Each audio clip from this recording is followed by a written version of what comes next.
Hey folks, David Stewart here. Welcome to NewPub Talk. Welcome to the show, the Wednesday show. A lot of stuff to talk about.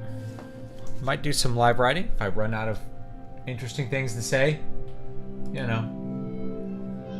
Big topic for this week, again, kind of returning to gaming topics, is the PS5 Pro. PS5 Pro is $700, doesn't have a disk drive, doesn't have a stand. So I guess maybe you could still put it on your, put the wobbly thing sideways on your in your entertainment center. So it's missing a bunch of features, and it's $700, and so that has people kind of up in arms, a little bit critical of Sony. So I'll start by talking a little bit about that because I think it's a really good topic to talk about with gaming and sort of where things are going. So the first thing with the PS5 Pro is the price. That's what everybody's going to point out. It's $700. But really, my big point is that it's actually a $1,000 console. And the reason is because you're going to have to buy a bunch of things in order to use it in the same way that you use your current console, your current PS5, let's say.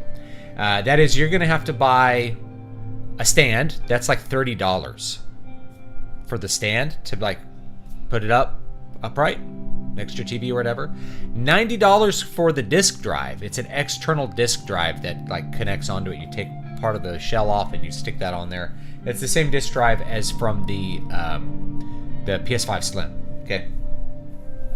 So right away you're at $810, but you're probably also going to have to buy another internal SSD. It ships with a 2 terabyte SSD. The original PS5 ships with 1, and it's actually less than 1, and so you can now with modern games install like 1 to 2 games on it.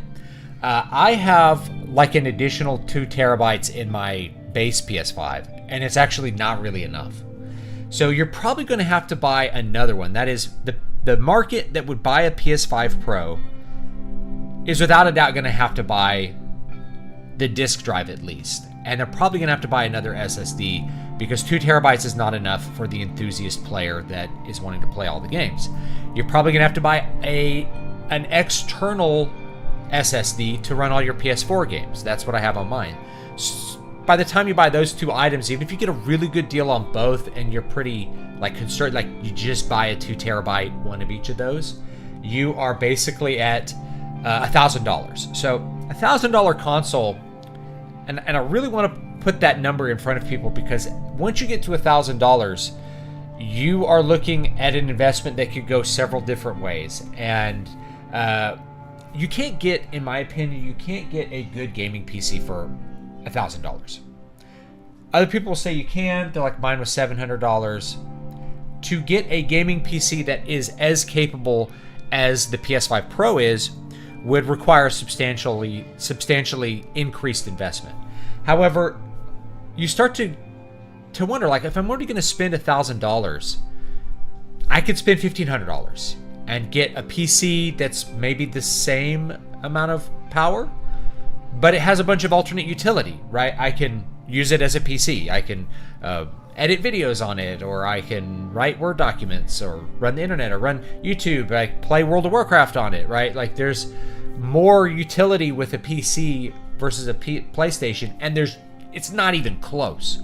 So the people are like, I could just build a PC for $700. I think you would have a really hard time. In fact, I would probably say it's impossible to buy a PC that is the same power and quality as a PS5 Pro and is going to do what the PS5 Pro does. I think it actually be impossible to buy for $700. But by the time you get to $1,000, you're maybe willing to invest a little bit more to get into the PC space. You start to re-guess a lot of the reasons why people stay on one console platform, which is like backlog of games. It's like, if I'm not even getting new games for the PS5 Pro, right? There's no new games that are coming out that are special for it yet. So it's just showing, like the showcase that PlayStation put on was just showing older games running better. Like, okay, it's the graphics mode, but now it runs at 60 frames per second. I'm like, that's great. But people already played those games, right? It's like, here's Last of Us 2 that already looked really good, and now it's looking really, really, really, really good. And it's like, but everybody already played that game. Everybody who's going to buy this console already played that, and is not looking at it like, well, it's going to be so much better to replay it now with like some ray tracing at the 60 FPS mode or something, right? These are old games. So who's this for? Who's the PS5 Pro for? I would say it's for someone like me. I'm an enthusiast. I like to buy cutting edge technology. I think it's fun to think about and talk about. But even people who are really into PlayStation, I can't think of a good reason to buy it. Like $1,000 for some extra FPS. It's not like if you're spending money on a PC, like I built my PC. The last PC I had built was like in 2016, I think, maybe 2015, somewhere around there. I think 2016. So it had been almost 8 years of one PC, and so that step up felt like a big step up. It was a generational leap to go to like a 4K screen and like all this other crap that I have on my current setup.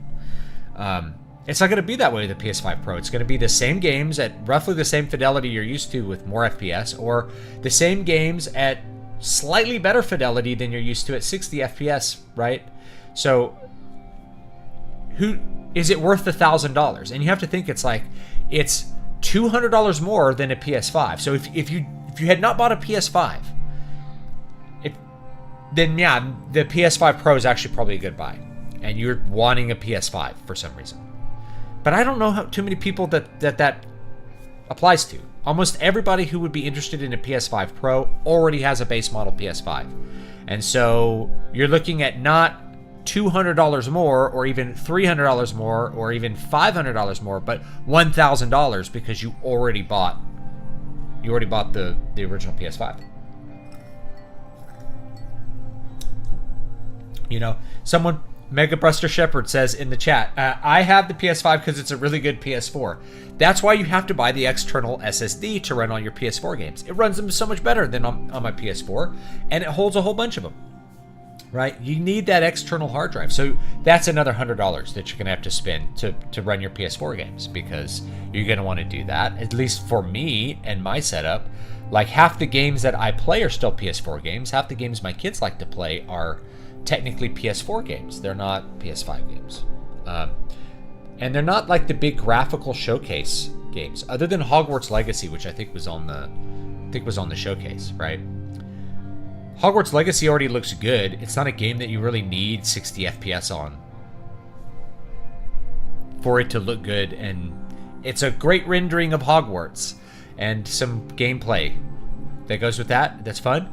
But it's not action-oriented gameplay. It's not like God of War, right? Like God of War, high frame rates are good.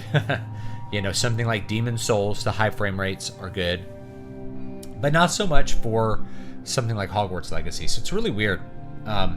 People are bashing it left and right. It's like Sony came out with Concord, shut it down 2 weeks later because of how awful it was. Then they came out with Astrobot. The best game on the PS5, maybe. I got it day of. It's a really fun game. My kids have had a blast with it, too. In fact, everyone in my family has played it and had a blast with it. It's a really good game. Then they announced the PS5 Pro. So, yeah, that's the problem with the... Like, who is this for? I don't know who wants to spend that extra money, especially... and here's the other thing. Okay, so you guys... I'm going to put on my... It's not a tinfoil hat. I'm going to put on my Future Wizard hat. The release date is November 7th. What's happening on November 5th, my friends? Well, people will be voting on a new president. So by November 7th, maybe we're going to have a whole bunch of riots. So, you know, why is Sony releasing this on November 7th? Well, because when all the inevitable riots happen around the election and the chaos, all the PS5 Pros will get looted out of all the Best Buys in all the major cities, and insurance will pay for the loss. And Sony will basically be able to ship a bunch of extra units to criminals that insurance companies pay for. I don't think they're actually thinking that, but it's a fun idea. It's like, okay, what's going to happen to all these PS5 Pros sitting in the stores? They're all getting looted the second week in November. The first week in November, they're all getting stolen. Every PS5 in Houston is going to get stolen. Probably not in Houston, but every PS5 in San Francisco is getting stolen the week that it comes out. Every PS5 in Los Angeles is getting stolen. Every PS5 in New York is getting stolen. Every PS5 in Baltimore, Washington, D.C. is getting stolen. Right? All the PS5s are going to get stolen. They're still going to count as unit shipped because they shipped them out. They sold them to the stores. The stores got them as a loss. Hey, guys, we shipped 10 million PS5 Pros. Yeah, 4 million of them ended up in the hands of hood rats who want to play FIFA on them. But yeah, we shipped 10 million of them. Right? So, all that being said, am I going to get a PS5 Pro? Probably not, because I just don't see the value in it, right? At $1,000, I can think of a lot of alternate utility for $1,000, which is buying a slightly better version of a console that I already own. However, if my PS5 that I currently have blew up, then I would buy a PS5 Pro to replace it. And in fact, that's what most of the people I knew who had a PS4 Pro, that's what they did. Their PS4 broke down after years of use, like the optical drive stopped working on it, or something else broke on it. The hard drive failed. And they just looked at I need to buy another PS4, or I don't think I could fix this one. They just bought a PS4 Pro to replace the PS4. And my PS4 still works, by the way. Now 11 years after I bought it, it's still trucking along. So yeah, I would buy the PS5 Pro if my PS5 blew up and I wanted to replace it with something, or it got stolen or something else happened to it. Yeah, I'd replace it with a PS5 Pro for sure. But I don't know anybody who was holding off on buying the PS5 until the PS5 Pro came out. There's probably some people, they're like, I'm gonna buy the PS5 Pro, and I just waited for it. It's there might be some people out there that are like that it was so hard to buy the PS5 at launch, they're like, I'm just gonna wait for the PS5 Pro. In fact, I know that there's a couple people out there that are like that, because I think I've talked to them. They're like, I'll wait till the PS5 Pro comes out. That's what I'll get. I'm not doing this trying to spam buy button at Walmart.com during the pandemic. They weren't going to do that. So, yeah, that's my thoughts on that. The PS5 Pro. I think people are overrating how much PC they can buy for $700 or even $1,000. You guys have to think that an RTX 4090 is almost, it's $1,800 or something. Now that's probably more powerful than a PS5 Pro. So let's say you're buying an RTX 4070 or something. That's maybe equivalent, but I don't even know if it would be, because they're adding new technologies to the PS5 Pro that are actually pretty cool, that will upscale all kinds of backlog games and actually be really cool about that. That your PC won't do. So I could see for somebody who's really invested in the PlayStation landscape wanting to buy a PS5 Pro, but I just can't see somebody looking at $1,000 hit to buy it in 2024 November after an election, buying a PS5 Pro. I just don't know that there's going to be that many people doing it. I could be wrong. A friend on Twitter pointed out that the main demographic for the PS5 Pro is probably the payday loan demographic. Same thing with the regular PS5 is just, it's a status symbol for hood rats and stuff. So they'll pawn something to buy a PS5 Pro. They'll pawn stuff to buy it, Yeah, I'm with you, Munfry. People don't realize motherboards, SSDs, and even budget PC cases have gone up in price. It's not 2015 anymore. Yeah, it's not 2012. I remember paying $200 for a video card felt like a lot of money. And now, a video card is 3 consoles. So, make your decision. If you feel like you need, you're missing out on some kind of gaming experience, or you're looking at the second half of this console generation and you're going to want that extra power, then maybe the PS5 Pro is for you, regardless of the cost, because it's still cheaper than buying a PC. But it doesn't have any alternate utility. You can't run Microsoft Word even on a PS5. For me, I would be okay buying a PC. The other thing is the gaming catalog, right? Which is, if you haven't bought a gaming PC before, going and jumping into the Steam library thing, that can be cool. There's a lot of games that you probably don't have access to.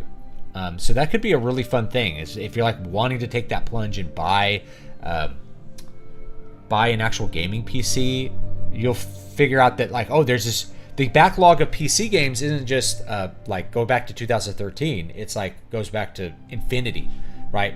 You can get emulators that run, Computer Space from 1970, right? It's just completely wide open as far as that goes. Yeah, no disk drive by default is crazy. Every person who buys a pro level console is going to want a disk drive. I think it's a way to just keep that initial sticker shock down. So the other thing is like, why aren't they charging less? They're greedy bastards. I actually don't think they could ship this console for less than $700 and make money. I think it's priced as low as Sony could actually price it. You have to keep in mind that the cost of components hasn't gone down that much over the last 4 or 5 years. So you're going to maybe gain some on the storage. The cost of storage has gone down. So you could ship a 2 terabyte hard drive and it's not going to cost you that much more, maybe the same amount as it did before, or even less. So storage went down. But like the rest of the components are not really getting cheaper, especially when you're trying to ship better ones.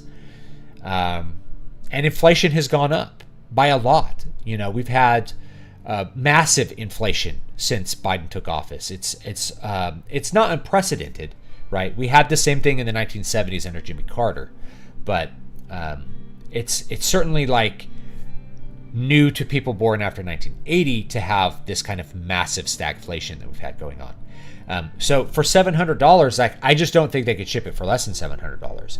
And so by selling the disk drive separately, they take an $810 console or whatever, because you have to buy the stand, or $820, and they put the sticker. You could get it for $700. Like if you were the person who just doesn't have any physical games and they're out there, then you could get it for $700. And it's $200 extra for double the power. And this is actually, we talk about like line goes up. This is an example of how line goes up doesn't always work the way you think it does. Is that from what I saw, the PS5 Pro, it's basically like doubled the power of the PS5. What do you get for that double of the power? Not a whole lot, right? There's a lot of people on YouTube that they just can't tell the difference. And part of that's Sony's problem. Like they're showing the difference on like a 1080p YouTube video where you actually can't see the difference. Like you need to be seeing it live on a real display that runs at 120 hertz or something to see, oh yeah, they really like did this. I could kind of tell the difference, but I'm not a normie.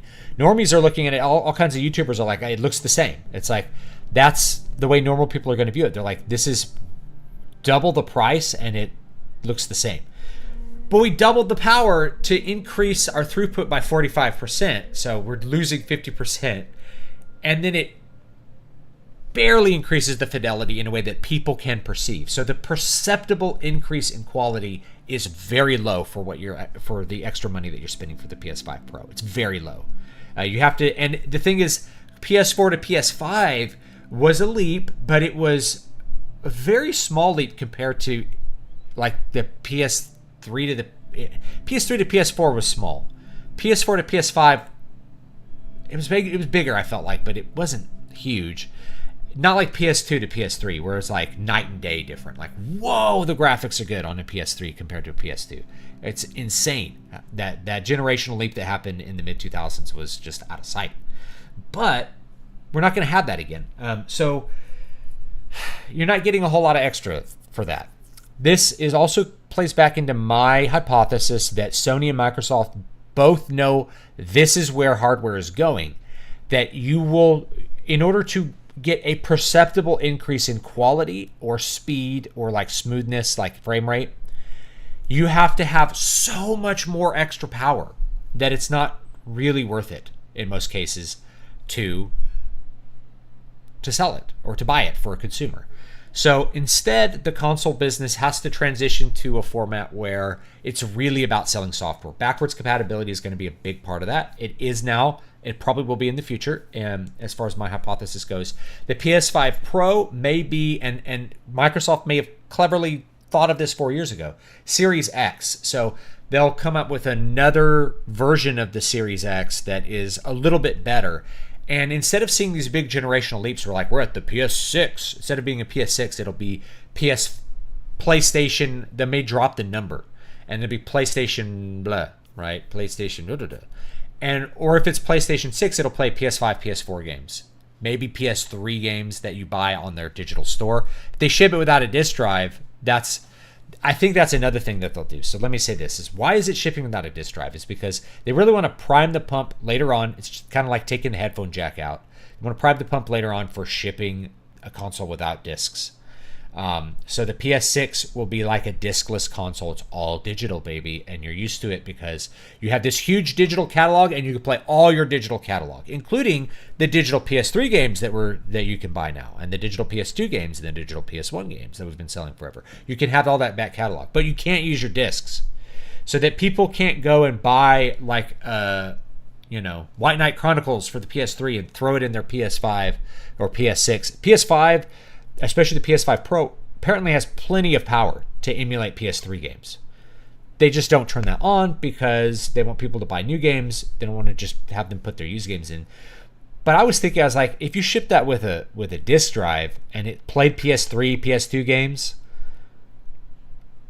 dude, that would be a huge value add. People would buy it. People would be like, wait, I can like just play old games on this too? Sweet. I'll just like, I can finally unhook my PS3. My PS3 is still hooked up, so I can play all those old games.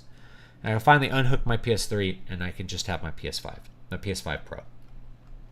So yeah, no disc drive by default. It's crazy. Yeah. Yeah, thank you, Bad Plus. Gaming has become such a gay chore. It's too complicated. This is why people buy consoles, by the way. Why don't people buy PCs? It's because it's too complicated. So your average person doesn't want to turn on their PC, update their drivers, launch the game.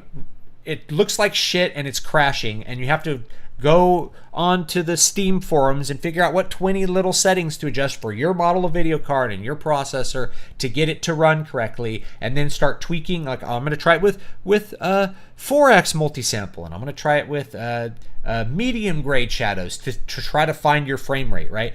There's so much tinkering that goes into PC gaming. Most people don't want to deal with it. They're like, I want to put a game in and have the game play.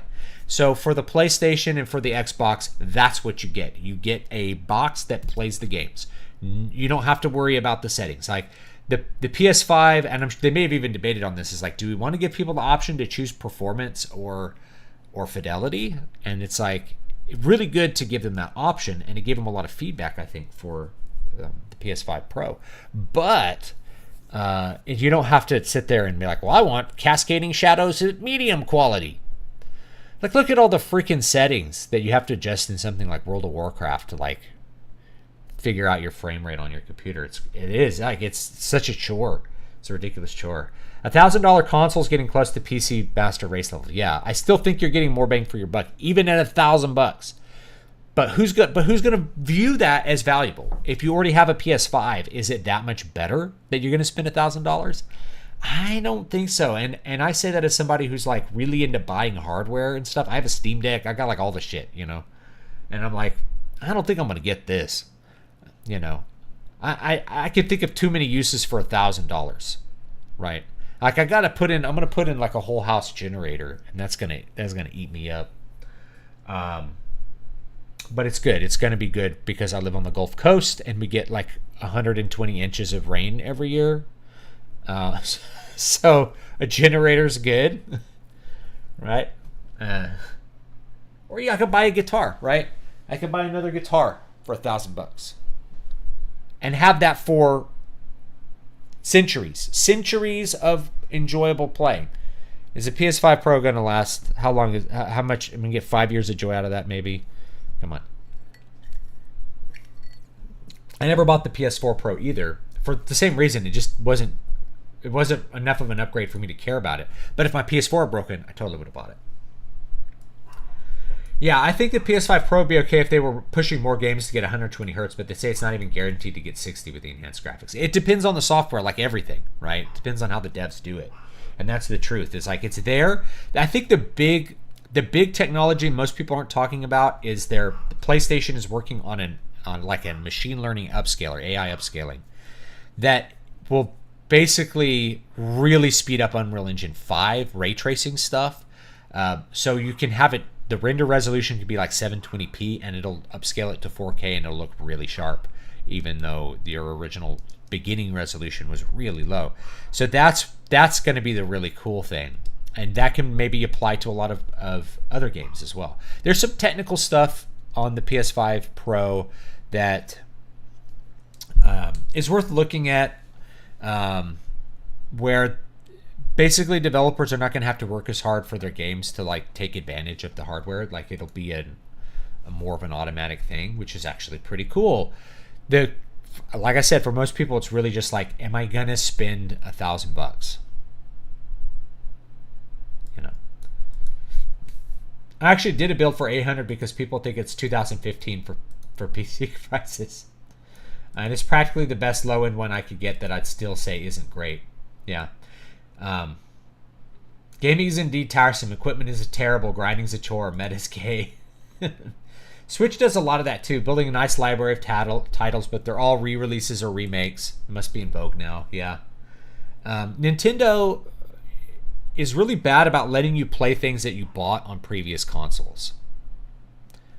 Sony and Microsoft both are honestly really good about it compared to Nintendo. Nintendo did the backwards compatibility thing with some of their mobile hardware, and that was good, but like, you know, the Wii U could play Wii games, and that was really cool. The Wii could play GameCube games, but after that, they haven't been very good on it. Instead of, like, if you bought all the virtual console games on your Wii, you don't get to play them on the Switch. You have to subscribe to the Switch Online thing, or you have to buy the remastered Super Mario Sunshine or something like that. You don't really get access to your old game catalog the way that you do with most Sony consoles, even, right? And it was a big deal when Sony made the PS4 and they're like, it's not going to be backward compatible with the PS3. It's just not. They had to do new architecture to keep the cost down because of $600 console, people were buying it. You know, it was a big problem. Yeah. The Switch has done its best in making the Wii U obsolete. I mean, it took all the Wii U catalog and sold those. So a lot of the Switch games that people are like, Nintendo Switch has the best first-party games, like those are Wii U games from now 12 years ago in some cases. So it's fine. You know, most people didn't buy a Wii U. I still have one. A Wii U is a really amazing console if you're wanting to hack it and play GameCube games, upscaled, all that kind of stuff. The Wii U is an amazing retro gaming console. Having left consoles years ago, there's some considerable value to the plug-and-play capability of the architecture. It just works always, whereas PC has infinite problems in troubleshooting. Even with the Steam Deck, which is a really managed experience, my son is always like, my buttons don't work. We just have to restart it. Like, things just don't work as well on it as they do on, like, the PS Vita or the PlayStation 5. The PlayStation 5 just works. The PS Vita just works. Like, it works really well. It just never fails. So there's that. Most people want to be able to turn a box on and have it work. They don't really want to they don't want to build a PC. They don't want to put parts together. You know, you have to remember that, like, your average PC gamer, this is no big deal to just like throw a motherboard in a case and put stuff together because they've been doing it for years. But if I was to tell my wife, like, here's these components, build this computer, she'd be like, I have no idea what you're supposed to do. This is just a box of circuit boards. What the hell? How does this turn into a computer? She's never done that, and she doesn't want to do that. She's like, I don't want to think about this. You do it, and you make it work, and then I will use it. So, like, my wife's machine, I built, and it works, and it never doesn't work. Right? I select good quality parts, and I don't have to worry about that stuff. Yeah. I have 5 games and the console is full already. Yeah, that 2 terabyte hard drive is not going far. Everybody who buys a PS5 Pro, you're an enthusiast gamer. You're going to buy the PS5 Pro. You're going to buy the disc drive because you probably already have a bunch of disc games that you'd like to play in it. $90. You're going to buy the vertical stand so that your console doesn't look like a weird duckbill. And it looks like a cool spaceship. So now you're at $820. You're going to buy a 4 terabyte Samsung SSD to store your games on it. Now you're at $1,000. You're probably going to buy a 2 terabyte, USB 3.2 Gen 4x4 or whatever external SSD that plugs into a USB port to play your PS4 games without loading times, to all your digital PS4 games, or your disc ones to just play your PS4 games. That's what I have. So now you're over $1,000 by the time you add those two parts, which you're going to need to add. Keep in mind, I don't think I would buy this. I have a PSVR 2, guys. I bought the VR headset, and I actually have used it. Not as much as I thought I would, but I have definitely used it. PS5 Pro should be for me, right? Because I'm like, no. I'm going to buy that adapter and plug it into my PC, which is still better than a PS5 Pro is going to be, and I'll just play Skyrim VR. I don't know where. I'll have to take my PC out of here. I don't have a lot of room to do VR games in here. Go bring it in. I have a foyer behind me that's 8 by 10 or something. Go put it in the foyer. Yes, my house is a foyer. It's got a laundry bay, right? Go put it over there. Look like a maniac with my PSVR headset thing. Pretty good. Sony's paying the price for going full California and destroying their Japanese gaming partners. Absolutely. This Pro is like the first real PS5. The PS5 is a good console. There's a lot of good games you can play on it. It's not a bad console. The problem was you couldn't get it. And like I said, normal people weren't, especially if you're just looking at YouTube videos, you're like, it doesn't look that much better than the PS4. And you're right.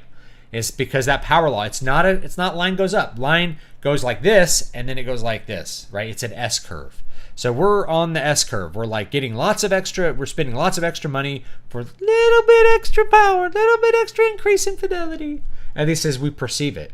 And you have to think that I'm sitting pretty close to a 4K screen. When I play Final Fantasy 14 on this, it's sharp. It looks good, but your average console gamer, for this size TV, he's sitting 6 extra feet back. If I sit back here, everything looks, I can't see any pixels, right? So is he going to notice how crisp the 4K is? Not unless he's sitting really close to his TV, and most dudes aren't. They're just not. They're not sitting close enough to the TV. And you should. I did a whole video on that. I'm like, do you need a bigger TV? Do you need 4K? It's chances are you're buying the 4K TV and you're not seeing shit because you're doing the boomer thing. This is the way boomers watch TV. They're like, I bought a 90-inch TV and I'm putting it 40 feet away from me.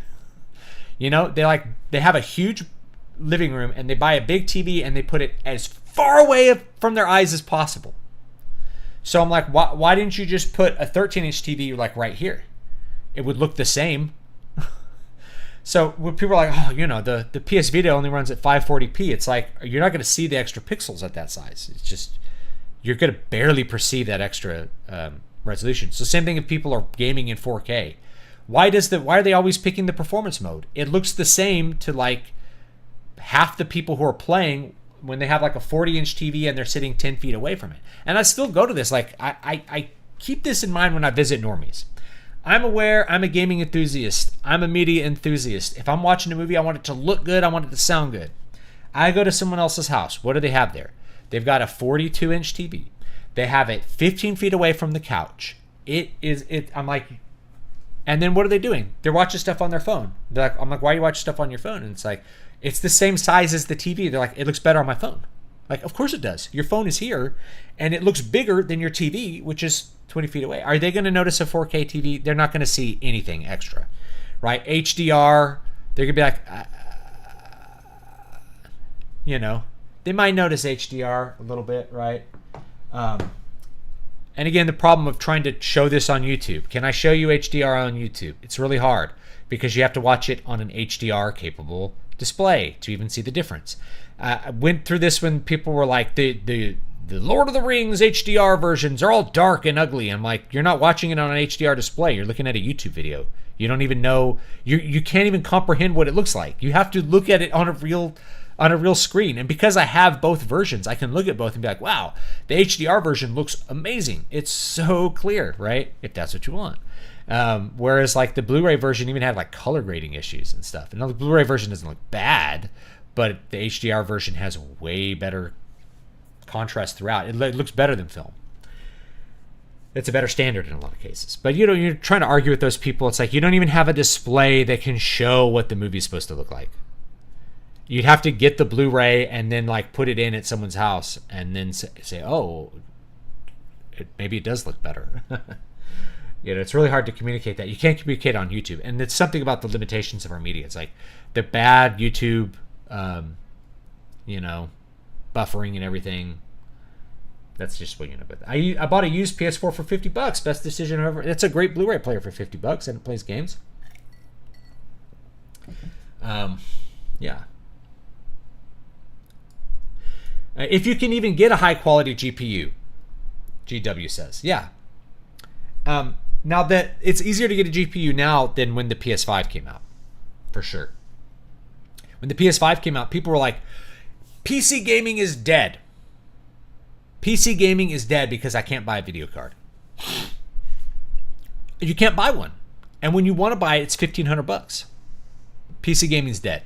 Now people are like, console gaming is dead. No, gaming is dead. People are going to buy the PS5 Pro. I just don't think it's going to sell very well for what Sony's expecting. It's a niche product. They probably know that.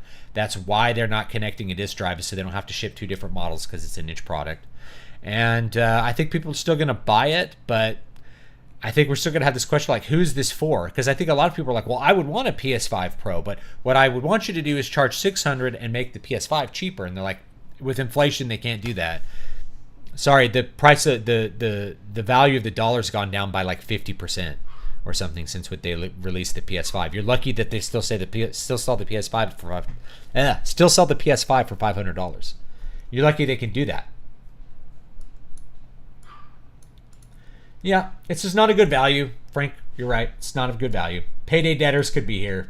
With the PS5 Pro, you can play any game you want. Payday debtors are going to take the advantage of the riots to be like, it's rioting. Let's go to Best Buy. Let's get a PS5 Pro. We'll stay up all night playing FIFA. Let's go. You know.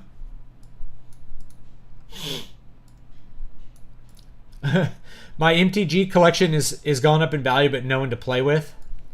I still have a lot of my old cards. I kind of wish I'd sold more of them. I wish I'd sold them. I'm not interested in playing Magic the Gathering anymore, and I don't think I'll ever get back into that hobby. But I have, like, I could just keep the decks I have and play casually with, like, my son or something, and that's good. My thought is that the disc drive was that the Blu-ray functionality would be gone. Maybe not a big deal in the streaming age, but still. Yeah, I mean, it's a big deal for me because I still have, like, a lot of 4K Blu-rays that I put in my PS5 to play on my TV. From experience, 30 to 60 hertz people notice, 60 to 120 hertz most people don't care. That's my experience as well. I'm surprised. I hear a lot of people notice 120 hertz over 60. I notice 120 hertz in very specific circumstances. Most of the time, 60 is fine. Or I have a 120 hertz display. It's running 120 hertz right now. Like, the mouse pointer is very smooth, I guess, right? But for 60 FPS to 120 FPS, it's noticeable, but 60 is where it starts to feel really smooth, and the 120 is like, it's not that much better. Do you know what I mean? So 60 is a better, if you're going to target something, 60 is the best target because it's going to show up on every display. You're going to, you're not going to meaningfully, for most people, are not going to perceive that much better smoothness with 120, right, versus 60. So, you know. You target 60 because it's the most compatible. They'll just make the size of an NVIDIA Shield or something. Yeah. Oh, there's also the PlayStation Portal, which everyone was shitting on, and turns out it's been selling like hotcakes, guys. So just because we're crapping on the PS5 Pro does not mean people are not going to buy that PS5 Pro. I'm crapping on it, and then you're going to be like, Stu, what happened? You're playing this. Why does this game look so good on your stream? And be like, well, I bought a PS5 Pro. Right? Diskless might as well be dickless. You're completely at the mercy of downloaders with no control over your gaming destiny. Soy. 60 over 30 is significant. 120 over 60 is a nice boost. Yeah. you know. Funny how Sony suddenly admits that 60 FPS is better all of a sudden. Well, it has something to sell for 60 FPS. Actually, it did that back with the PS4 Pro, like 7 years ago or whatever. They targeted 60 FPS for things. That was their target.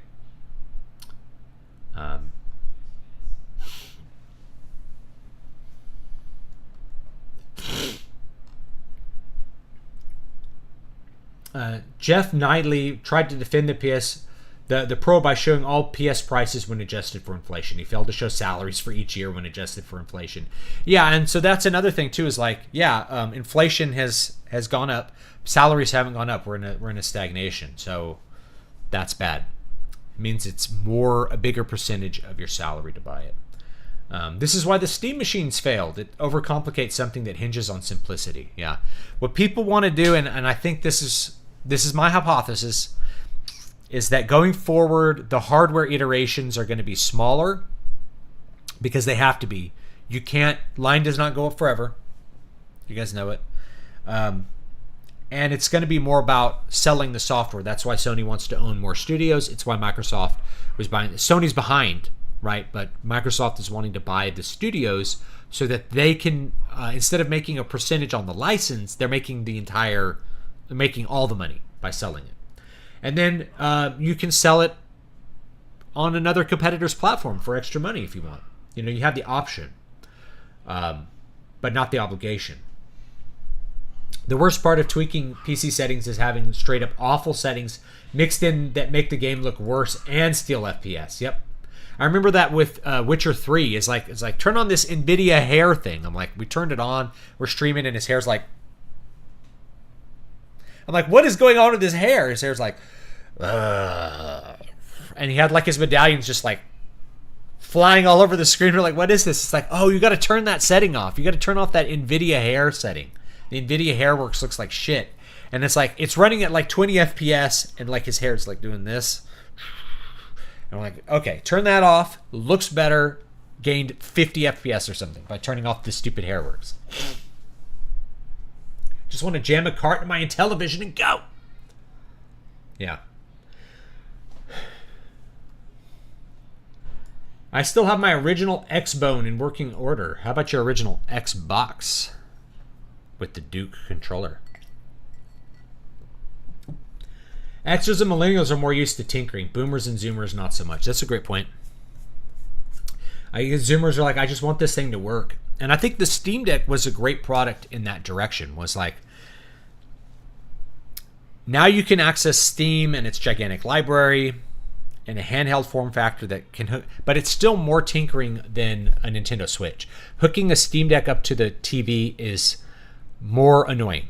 Like, it just doesn't work as well. Like, you plug your Switch in, and it's like Nintendo's like, boop, boop, boop, we're good. You plug in your Steam Deck, and it's like, connecting external monitor. Why is my controller not working? Oh, it's still counting the console itself as player one, so I have to go to a menu and change, like having to do a bunch of menuing to get stuff to work. And Nintendo has a problem with too much menuing anyway with the Switch, believe it or not. Like, because maybe because you guys don't have kids that are like, Dad, this doesn't work, and I'm like, oh, I have to go to these 30 different menu things to get your controllers to work on the Nintendo Switch. But it still works a little bit better than the Steam Deck. Upscaling for games is fake resolution, and I hate it. Motion blur is a crime. I hate motion blur as well. Motion blur is there to disguise the fact that things look like crap at 30 FPS. And this is a thing that you notice any high frame rate. If something pans, like, it's jittery at a low frame rate. It's like, it looks like, whoa. Whereas like 60 FPS, it's like this. It's like you're really seeing an object. It's much better. And I feel that way with movies. Like, I think it's been so long since I saw the Hobbit movies in 48 FPS, but the 48 FPS looked really cool. People were very put off by it at the time, but for certain kinds of things in the cinema, 48 FPS is superior. Certain kinds of gestures, like a pan. If you have a shot that pans, the 24 FPS looks really choppy when you've seen it like be smooth and like look really real. For $800, you could buy a 1 terabyte OLED Steam Deck and a 1.5 terabyte micro SD card and a dock for it. With around 2.5 terabytes, that's a lot of games. Yeah. So that's a great. So Adrian has this. This is a really good comparison, right? I have $800. So $800, I could get a PS5 Pro, or I could get a Steam Deck. Now, a Steam Deck already has the display built in. So you have a handheld with a display and it has alternate utility. You can run Microsoft Word on your Steam Deck, right? You can run Windows on your Steam Deck if you want to, and it will still hook up to your TV, and it will still upscale stuff, right? So you get a really good option with the highest level Steam Deck, or you could buy a much cheaper Steam Deck, right? You know, and run emulators. It's a wide open system. If you're willing to tinker, like the Steam Deck is a really good choice. It's an awesome piece of hardware. I really like it. My son really, that's always like the go-to, or we're going on vacation. What are you taking? It's like, I'm taking the Steam Deck and the Vita. The Steam Deck because it's awesome, and then the Vita because the battery life is still unbelievable. My Vita was like the champ during the hurricane. Like, we're stuck inside, it's raining, we could play PlayStation Vita all day long if we wanted to. Never runs out of batteries. And they wrecked the online ROM community on that pretense. The rule was if you own a legally purchased version of the game, it's okay to download the ROM. Yeah. Most people didn't. We got to be honest, okay? We need to be honest. Understandably, most people don't have a legal copy, but they decimated the entire scene anyway. Internet Archive still is up, as far as I know, and they have complete copies of the entire SNES, Genesis, and NES libraries for people who want to grab them. I'm just letting you know that they're there. So if you want to back them up on your computer, you can do that. Nintendo with their library is the meme of the guy rubbing his hands together. If they just make their first party stuff available, there would be little piracy. Yeah, you can sell it, right? Like, they take so long to just put their stuff on the Nintendo Switch, you know?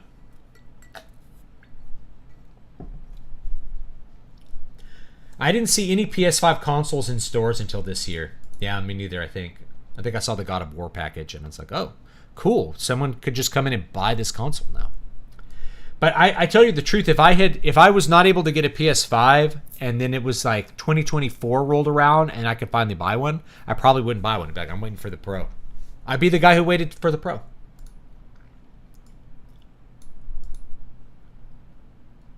You know? I was a Sega guy originally, and they've had zero problems offering their library for every generation. That's true. Same thing with like Konami and a lot of those.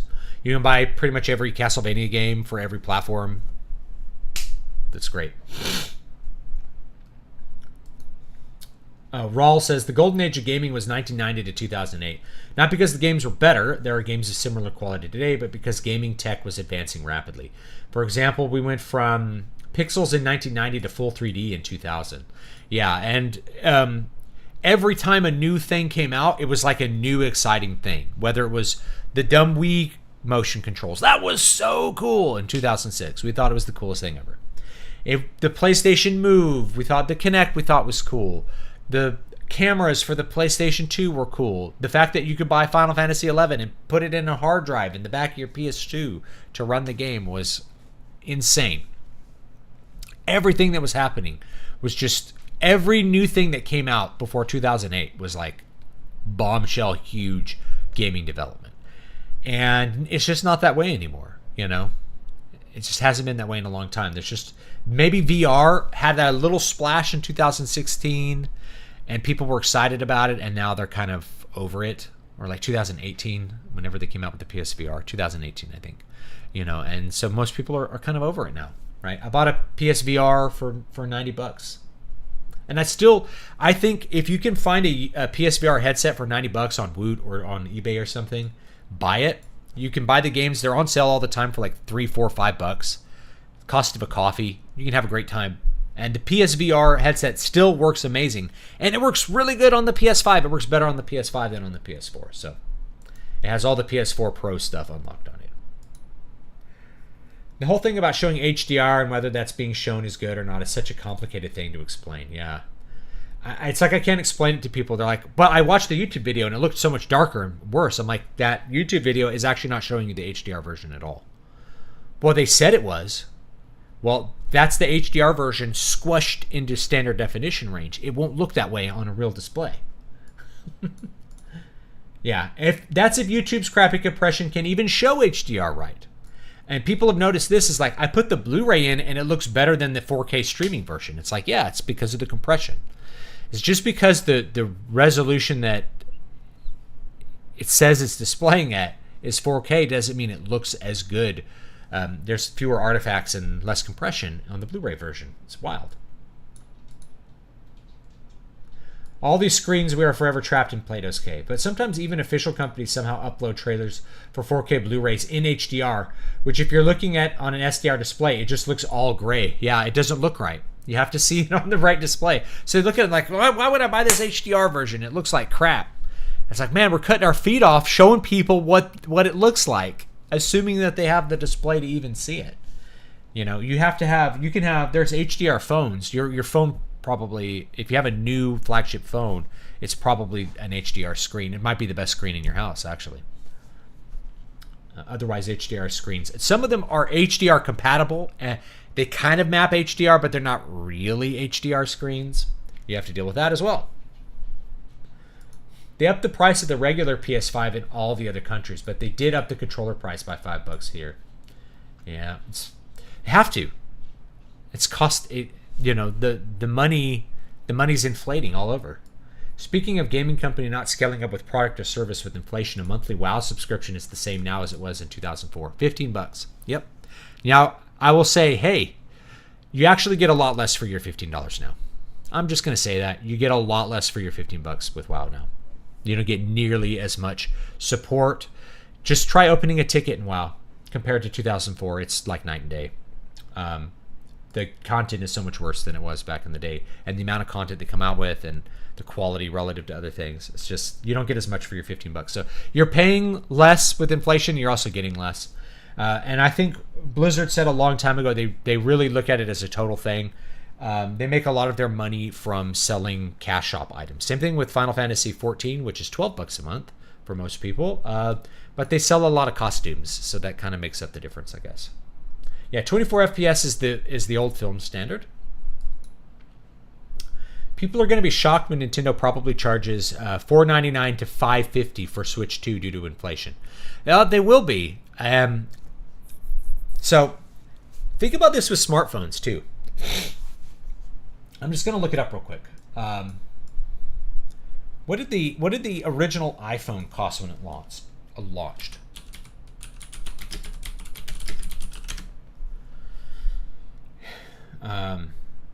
The original iPhone debuted in 2007 and started at $4.99.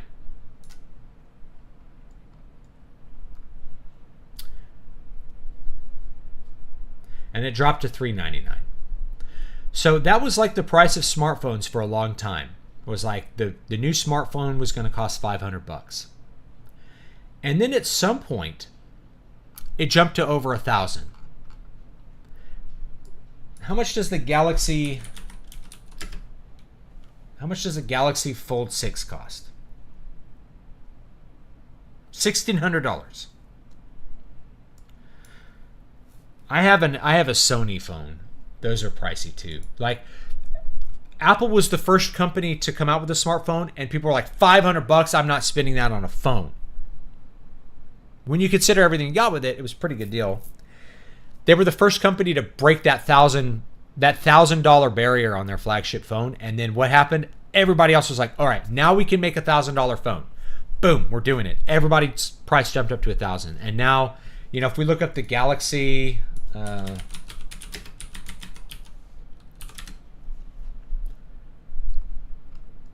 S25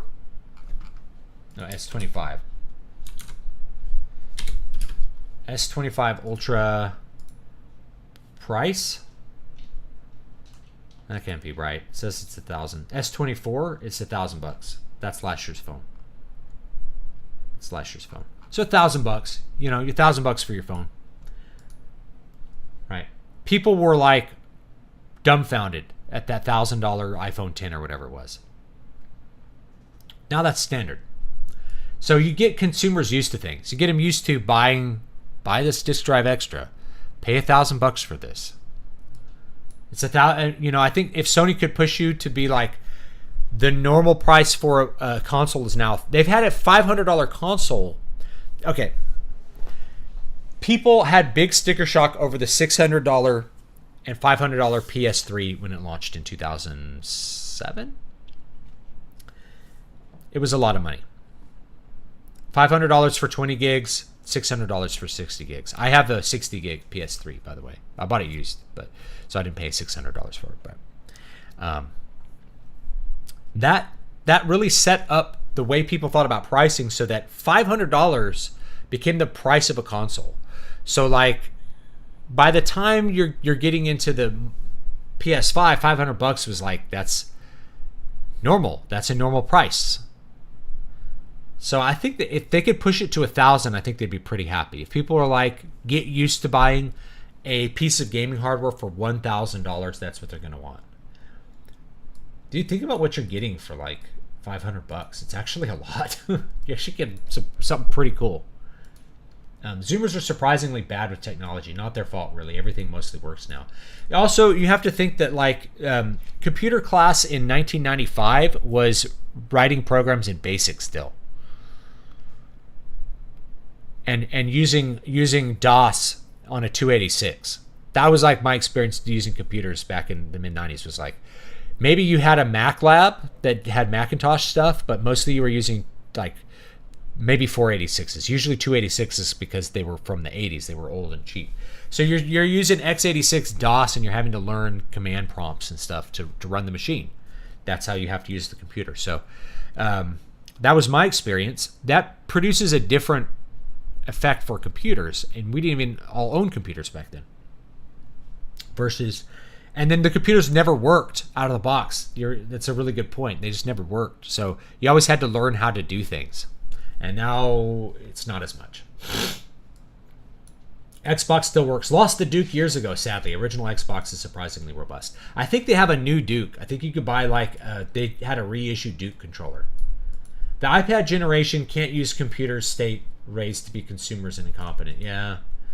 Maybe hardware stagnation will get Microsoft to finally start slimming down Windows. Boy, that would be good. This is another problem. It's like we increase the power, and then all of a sudden software that used to run on a 486 is slow on a computer that's 1,000 times faster. What happens? Well, no one makes an attempt to make their code efficient. It's just a big pile of shit, and you assume the extremely powerful processors would just be able to run it. There's no attempt to like really streamline or make software efficient for resource use. Not anymore.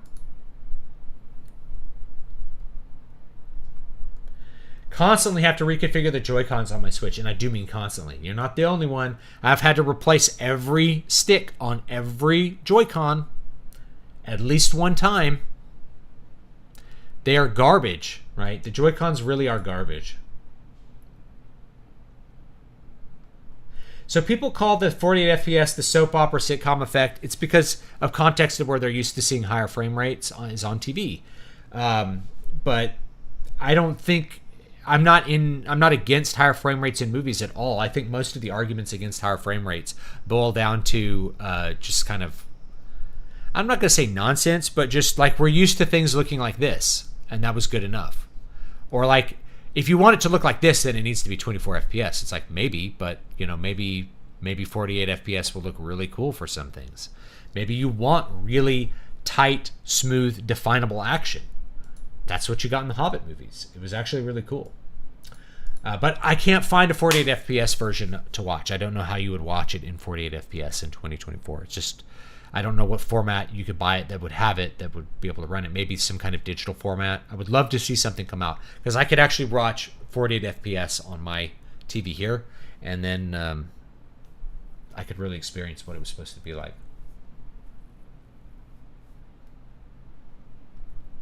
Yeah, multiple times per PlayStation. Kids are playing and switching between games. You got to reconfigure every controller. People are pressing their buttons at the wrong time. No, we got to do it again. No one pressed the button. First, Roan presses the button. Now Aurelia presses the button. Now Mom presses the button. Now I press the button. And no, you pressed your button too early. Okay, let's do it again. I want to be Princess Peach. We have to switch what controllers we're using. Okay.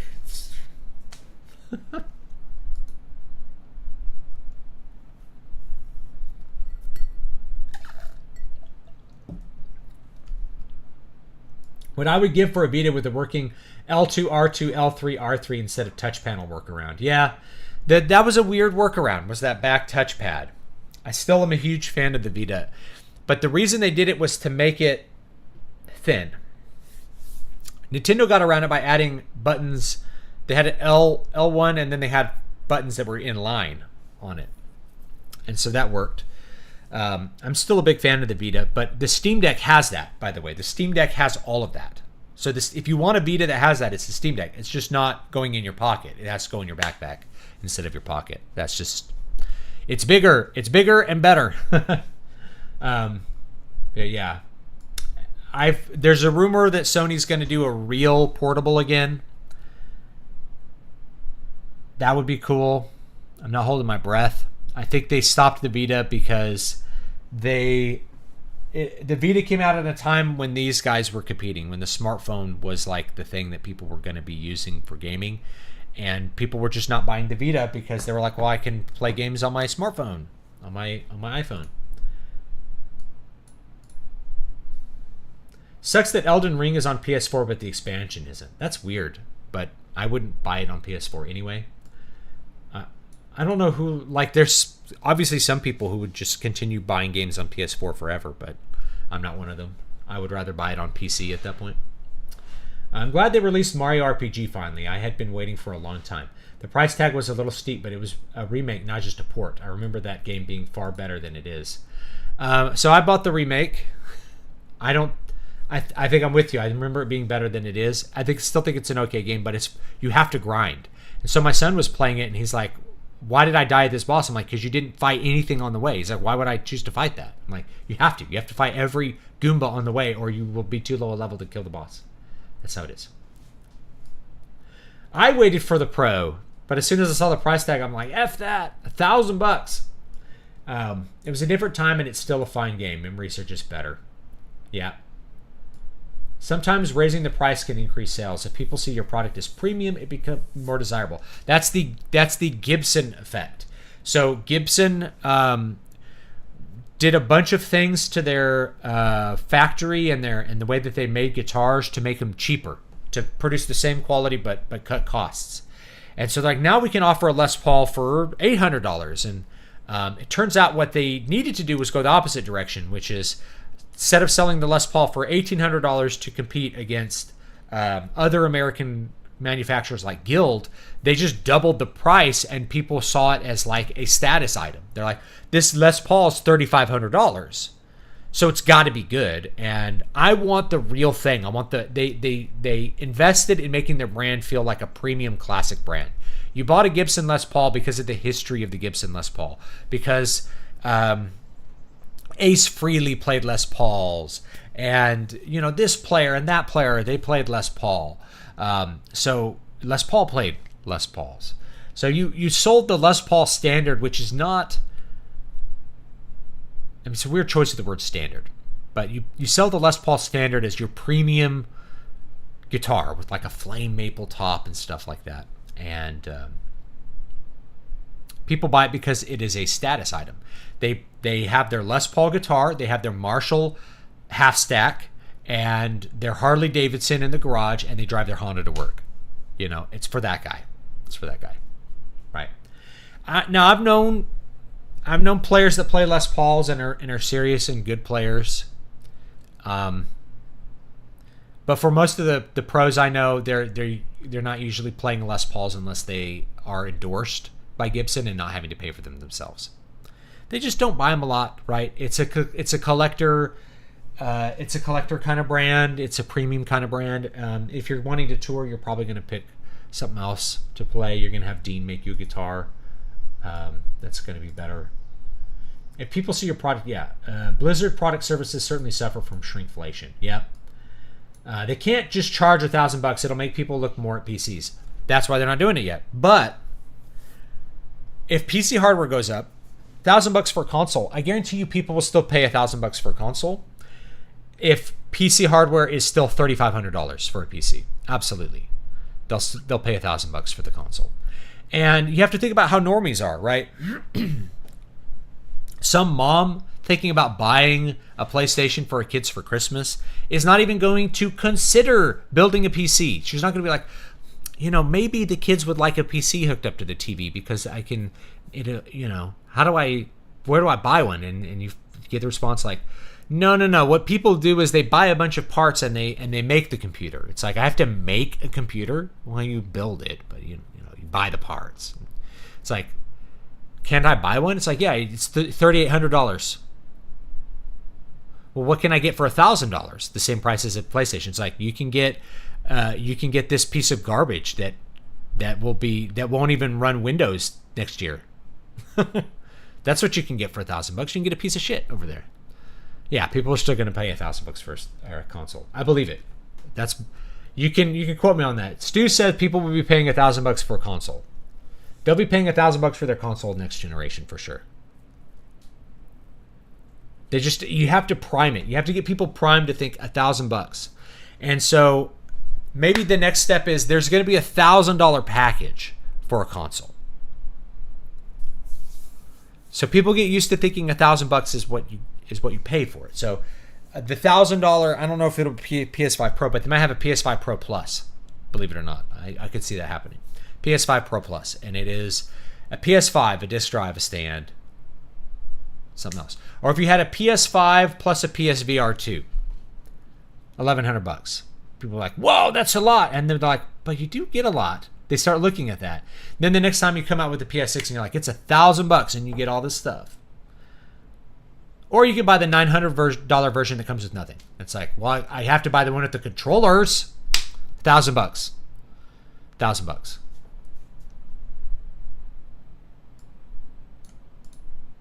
Yeah, computer class in the 90s was 90% troubleshooting. Developers work with a target performance level baseline hardware in mind. If hardware moves up, that gives more room to let bad performance in. Yes. Nintendo is supposed to be the more kid-friendly console, but they can't use it without help. They can use the 3DS without help. The Wii U they can use without help. The Wii, like all the old consoles, my kids don't need help with. They're like, Dad, we're going to play Wii U games. Boop. Instantly, we figure it out. We press the button and the game launches and it goes. Same thing with 3DS. My son opens up the 3DS. He's like, I want to play that game. And I have it in folders. He's like, Mario folder, and I want to play a Mario game. And here we go. My daughter can operate it. Where's Cooking Mama?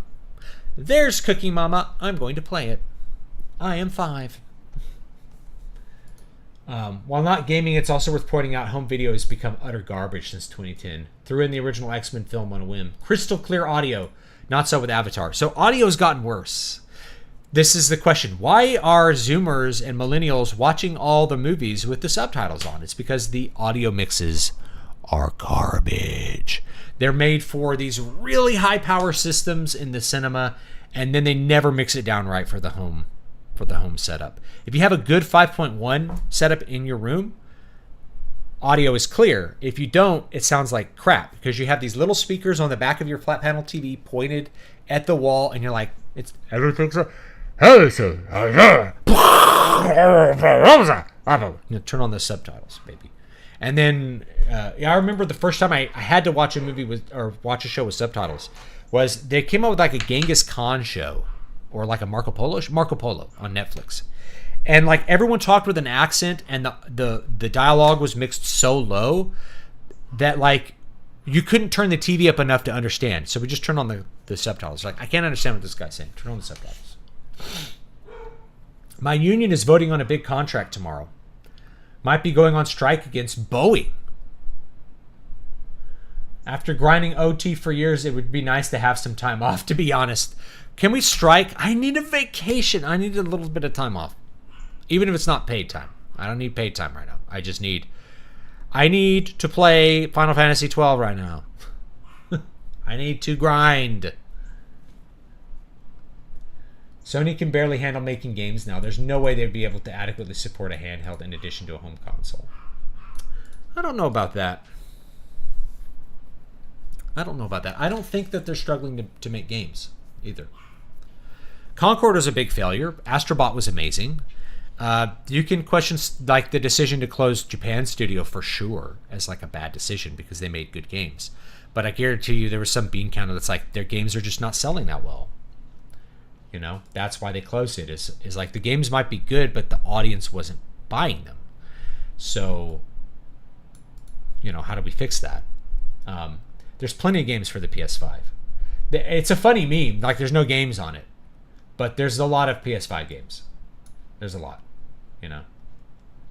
Have you seen the PSA that Tom Cruise recorded in which he asked people to turn off the motion smoothing soap opera effect on their televisions to preserve the proper... I haven't seen that. But that is something that's like, you got to turn that off. And the only place that I've seen it make things look good is like what I said. If there's a panning shot, this motion smoothing makes it look a little better.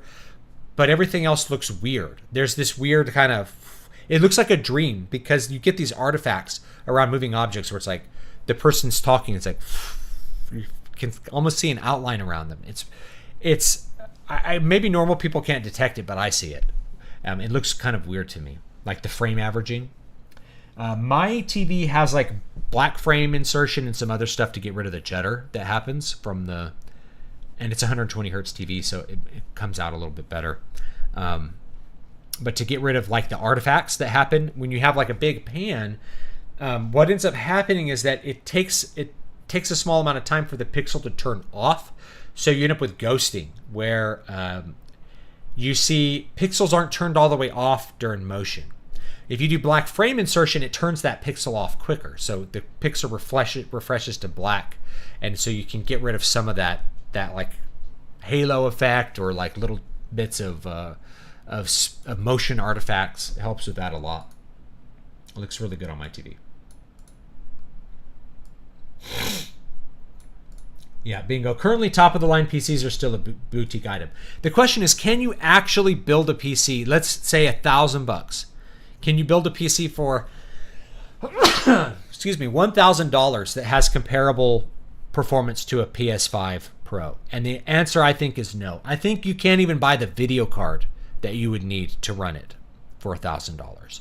You can get an older video card. You could get like you could get a 3060 used, and then maybe have enough money to buy a storage device and a shitty motherboard. And if you have a case sitting around, you could maybe make it work.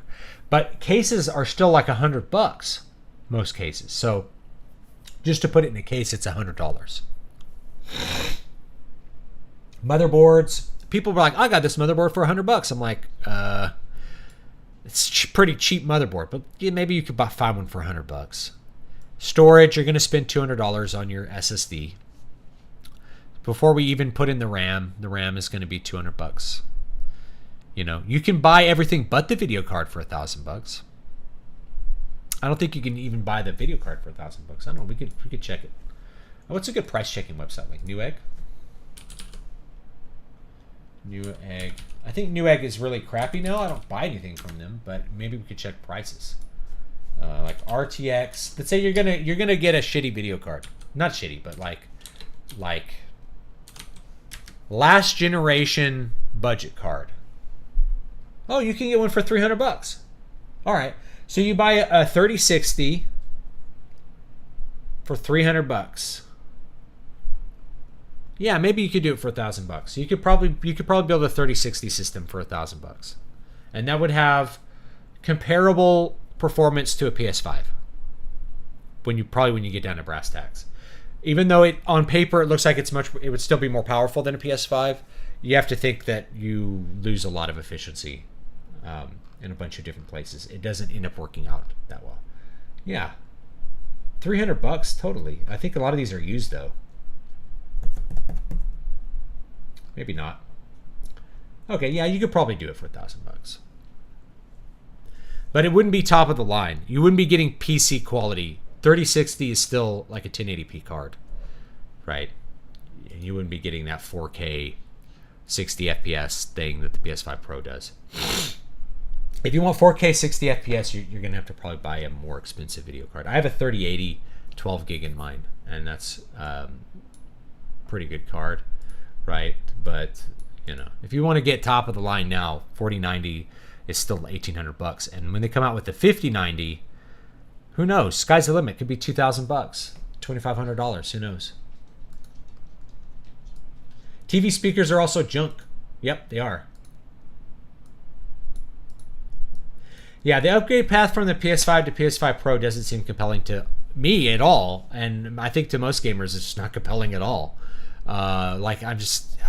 Is it worth it to get that little bit extra? For me, no. Especially when I have a PC. If I really want to play something in higher fidelity, I could play it on my PC. On the topic of premium price for Gibsons, do they immediately depreciate in price like cars on the secondhand market? As soon as it's off the lot, it's not even worth half. They don't depreciate that much. And in fact, if you are looking to preserve your money as much as possible, a Gibson guitar is one of the best guitars you can buy. It has the best resale value of any brand. I buy a lot of Fenders. Fenders have gotten better on resale value, but Fenders, it used to be like you could buy an American Fender for like $500 because they were just everywhere and people didn't care about them. Right now they're more expensive, but like Fenders don't hold their value after retail the way a Gibson does. So you can buy a $3,500 Les Paul. You're probably not going to sell it again for $3,500, but you can sell it for $3,000, I bet. And if you're buying a used one, you can almost expect it to appreciate in value. People will pay more for it. So Gibsons are one of the best guitars you can buy if you're thinking of selling it later. A Gibson is probably the best brand you can buy. And this goes for like the most boutique guitar you can think of is going to have a huge value drop as soon as you buy it retail. Almost nothing appreciates in value unless it's like a handmade guitar and the maker dies. Then it will go up. Miguel Rodriguez guitars are expensive because the maker is dead. Right? David Rubio lutes and guitars are expensive because he's long gone. He ain't making any more of them. Parker Flies are preserving their value and getting more expensive. I have one right here. This is a Parker Fly. Because they don't make Parker Flies anymore. They just don't make them. So, yeah, they'll go up in value. But Gibsons hold their value really well. They hold their value better than any other brand. So if you're thinking, hey, I want to buy a guitar and I might want to sell it at some point, Gibson's a great choice. Especially a Les Paul. Les Pauls hold their value really, really well. After that, other kinds of Gibsons that hold their value really well are going to be like the Firebirds and the Vs. Those hold their value really well for whatever reason. The SGs don't. You can get a sub $1,000 Gibson SG on the used market, and it'll be a good guitar. I had one once. To me, the SG is better than a Les Paul in terms of its playability. It's a better playing instrument than a Les Paul. It's lighter, easier access to the higher frets. The way it hangs is a little more natural with the left hand. I feel like I like it more than a Les Paul for playing. And they're cheaper because it's just like a slab of mahogany rather than like a figured maple top, whatever. The thing is, most people play on 1440p on PC still and want more FPS. Ironically, the 4K 60 FPS still not going to be hit by consoles. They've been seeing since PS4 Pro. Yeah. Yeah. Well, I try to get high frame rates on PC.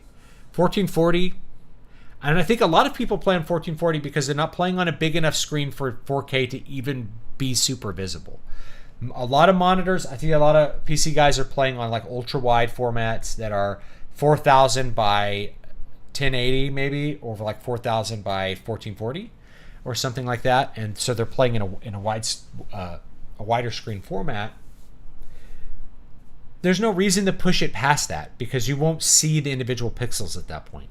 So you just 1440p looks good enough and gives you the frame rates you want, so you just play at that, or 1080p even. A lot of people still play at 1080p.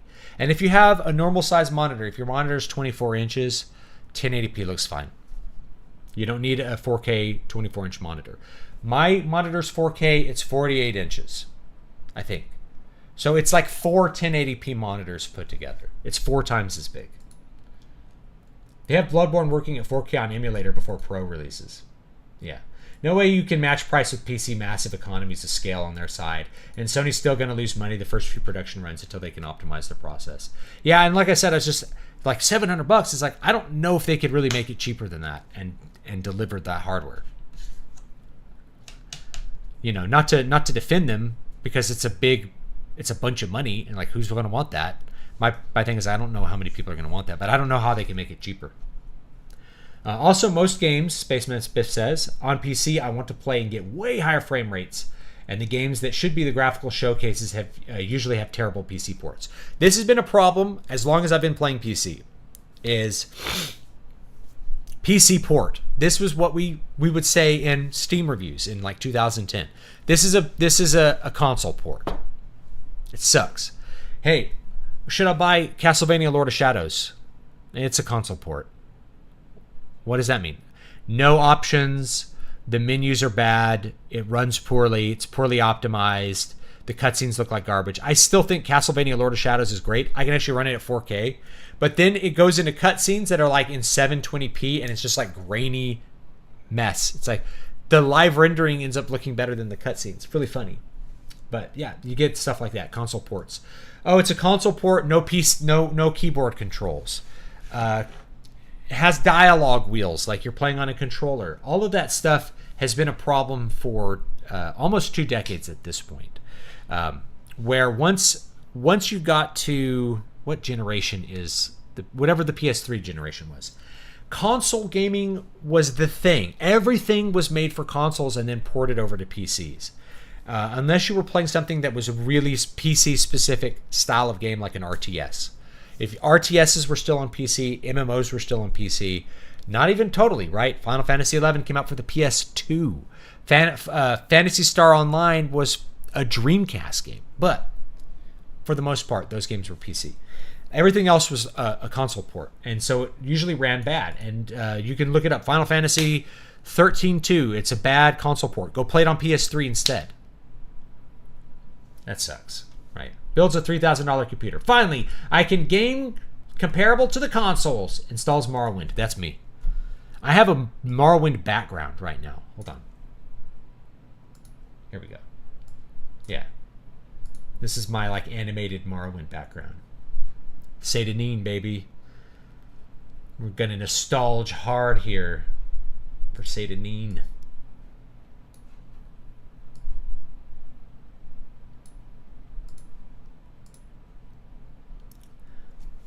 Vox made a video about why dialogue is harder to hear in many modern movies. There are several reasons for it. The video had a whole section about Christopher Nolan. Yeah, I think I've seen that one.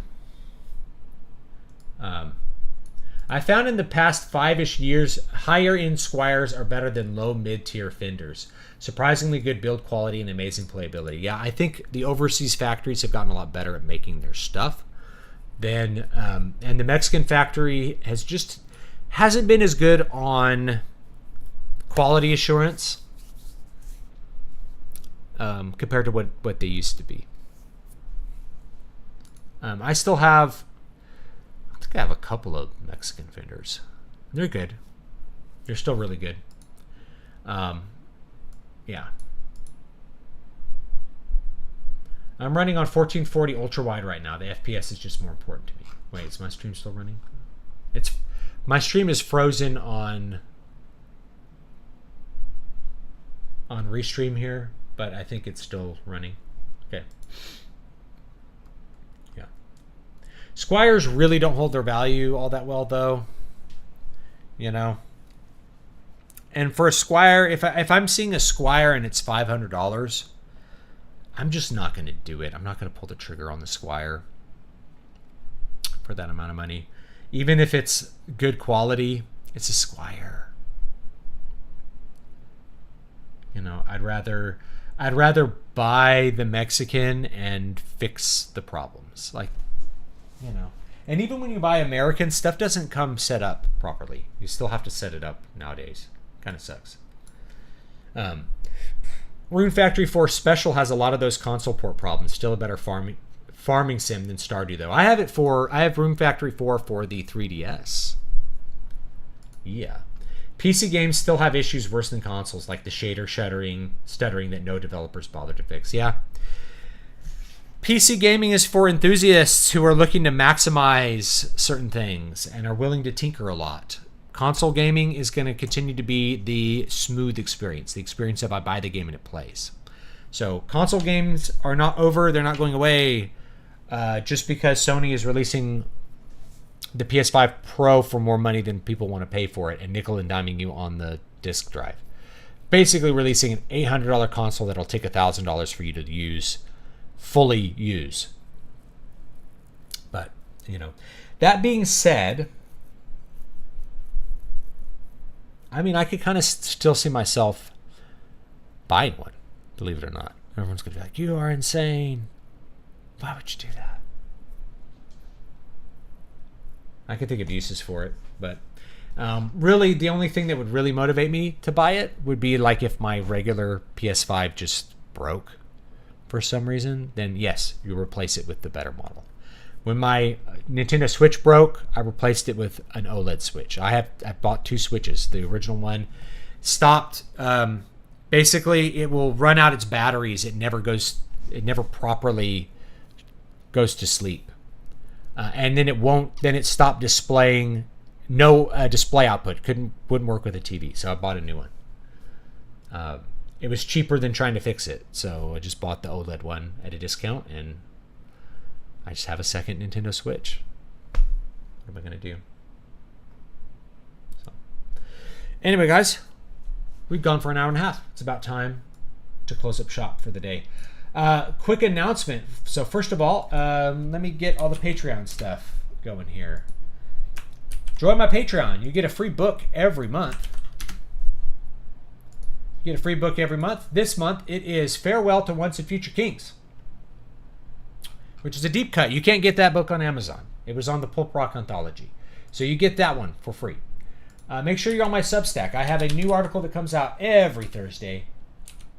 I have a new video coming out every Friday. I'm either going to write about the PS5 Pro like we talked about, or I'll have another article coming out tomorrow.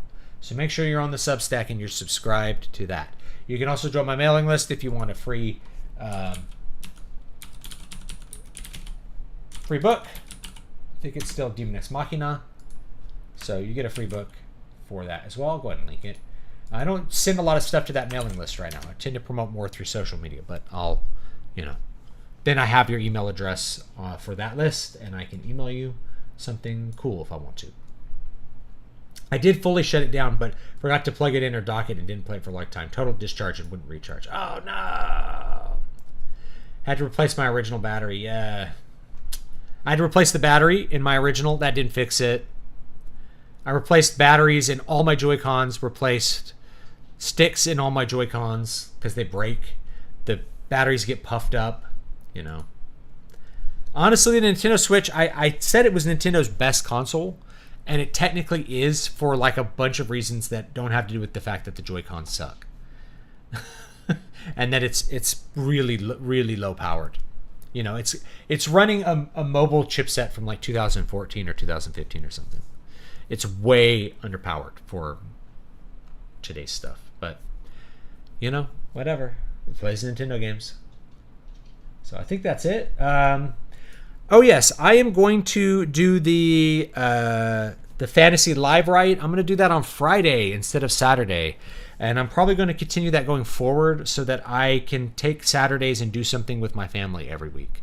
My wife has communicated to me that she wants to do more things with the kids, get them out, like go hiking, do more stuff as a family rather than just me and the kids while she's working during the day, or, things like that, or afternoon stuff, right? She just wants the kids to be out more. And so Saturday, I'm like, I'm going to solve that problem right now. So I can move my stream. It's my business. I can stream when I want to. So I'm going to stream on Saturday nights, same time, 6:30. So we'll have the Fantasy Live Write on, I'm sorry, Saturday nights. Friday nights, 6:30. Additional streams, so I feel like streaming a game, I might do that randomly, right? Sometimes people like to hop in the middle of the night when I'm chilling out streaming. And I love that because it's a great way to interact with people and see what people are thinking. I feel like everybody's kind of in my corner on the PS5 Pro, which is like, I don't know who this is for, but it's always, there might be someone that's like, I'm going to buy this, and here's why, and I have this opinion on it that's could be really valid, and it's your money, you know. So if you're going to buy the PS5 Pro, more power to you. If that's what you want to spend your money on and that's a value to you, excellent. For me, it's just like I have a really hard time, and I say that as a guy who's like happy to.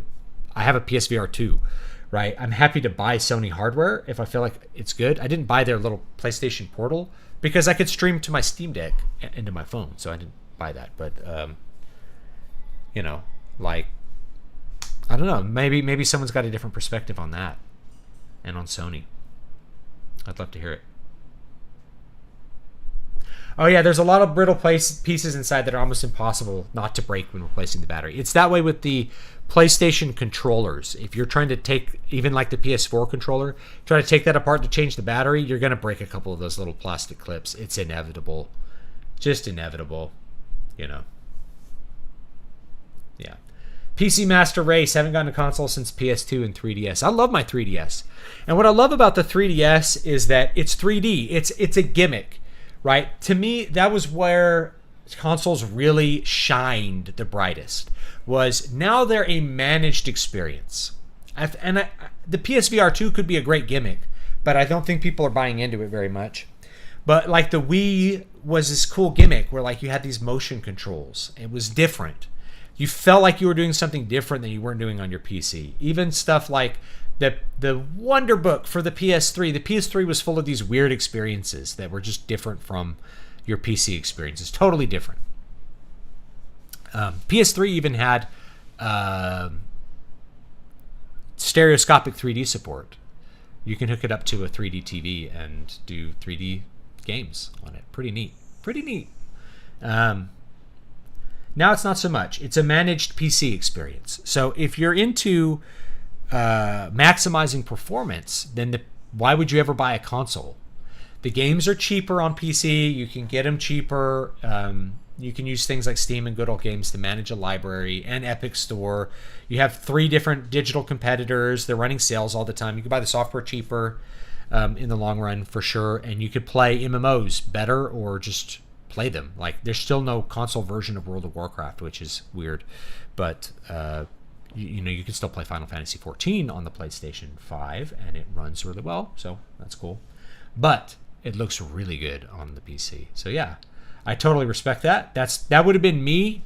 I was PC Master Race for like financial reasons because I needed to have one. My PC, I needed to do a bunch of things, so it might as well game.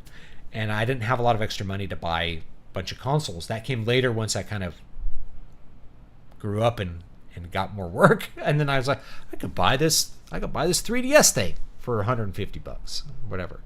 I'm trying to remember how much I paid for I have a new 3DS. I bought it kind of late in the cycle. I had a DS. I don't remember how much I paid for it, but it was like, I felt like I definitely got my value out of the 3DS for sure. And I for sure got my value out of the PS Vita and then some. The PS Vita was an awesome console. Remains awesome. It's still one of our favorite things to play with. One of my son's favorite things. So many great games that we have on it. Anyway. All right, guys. I'll see you all next time. Don't forget to like, comment, and subscribe. I have all the links up for everything. Join the Patreon, get a free book. You also get access to the live rights. So those are out. And you can read the book as I create it. And you can watch me for free write it on YouTube, but then you can read it afterwards if you support me on one of my other platforms. I'm older than most here. My last console was the Atari 2600. And then I got a Commodore 64. I never looked back. I love the Commodore 64. It was a very cool system. But that's an example of like, you had to program on the Commodore where kids today just don't have to think about that, you know? Did you mean the 3DS show 3D on a non-3D screen? I have my 3D TV anyway. No, I'm sorry. The PS3, some games have stereoscopic 3D if you have a 3D TV. Whereas the 3DS console, the screen on it displays 3D without any glasses. It's really cool. WoW probably doesn't have a console release because it's still only uses a single core for performance? Really? Or a single thread? I had no idea. Of course, a vanilla WoW ran on a potato, and I had a fully portable install that ran on a flash drive. You could plug it into a computer at work and load it up and log into Chronos. Yeah. 3D without glasses? How is that possible? Okay, so here's how it works. Crazy. There's, you can look it up. Basically, it projects one half of the image this way and one half this way. So as you hold it in front of you and you turn up the slider, it takes when it's 3D is off, it's just projecting both here, and it starts to project them outward like this. So they line up with your eyes so that you're only seeing a projection of one half of the image at a time. It uses basically like little mirrors, I guess. It's really weird how it works, but it works. It's crazy. That blew me away when it came out. I was like, what? It's really 3D. And I'm not having to wear glasses? What's going on here? Yeah. All right, guys. That's it. I'll talk to you all next time. Have a great, great day. I realized the music stopped at some point, and it never kept going. We'll put on some more music. First, there's an ad for something. Need to get more subscribers. Let me link you the music channel so you can subscribe to that, please. No talking, only music. All right, have a great one. See you all next time.